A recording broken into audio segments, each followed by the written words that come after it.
ಭಟ್ಕಳದ quality hotel ಮುಂಭಾಗದ ರಾಷ್ಟ್ರೀಯ ಹೆದ್ದಾರಿಯಲ್ಲಿ ಶಾಲಾ ವಾಹನ ಹಾಗೂ ಲಾರಿ ನಡುವೆ ಮುಖಾಮುಖಿ ಡಿಕ್ಕಿ ಸಂಭವಿಸಿದ್ದು, ಶಾಲಾ ವಾಹನ ಚಾಲಕ ಹಾಗೂ ಮಹಿಳಾ ಕಂಡಕ್ಟರ್ ಗಾಯಗೊಂಡಿರುವ ಘಟನೆ ಸೋಮವಾರ ಮಧ್ಯಾಹ್ನ ವೇಳೆಗೆ ನಡೆದಿದೆ. ಭಟ್ಕಳ ಕಡೆಯಿಂದ ಮಂಗಳೂರು ಕಡೆಗೆ ಹೋಗುತ್ತಿದ್ದ ಲಾರಿ ಹಾಗೂ ಭಟ್ಕಳ ಕಡೆಗೆ ಹೋಗುತ್ತಿದ್ದ ತಾಲೂಕಿನ ಅಂಜುಮನ್ ಪ್ರೈಮರಿ ಉರ್ದು ಸ್ಕೂಲ್ಗೆ ಸೇರಿದ ಶಾಲಾ ವಾಹನಕ್ಕೆ ಮುಖಾಮುಖಿ ಡಿಕ್ಕಿಯಾಗಿದ್ದು, ಅಪಘಾತದಲ್ಲಿ ಶಾಲಾ ವಾಹನ ಚಾಲಕ ಹಾಗೂ ಮಹಿಳಾ ಕಂಡಕ್ಟರ್ಗೆ ಗಾಯಗಳಾಗಿದ್ದು, ತಕ್ಷಣ ಅವರನ್ನು ಭಟ್ಕಳ ಸರ್ಕಾರಿ ಆಸ್ಪತ್ರೆಗೆ ದಾಖಲಿಸಲಾಗಿದೆ.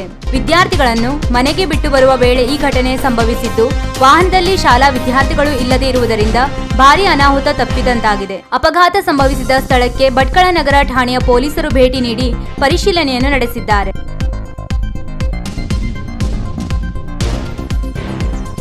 ವೀಕ್ಷಕ ಮಹಾಪ್ರಭುಗಳೇ, ನಮ್ಮ ಚಾನೆಲ್ ಅನ್ನು ಸಬ್ಸ್ಕ್ರೈಬ್ ಮಾಡಿ, ಶೇರ್ ಮಾಡಿ, ಪ್ರೋತ್ಸಾಹಿಸಿ.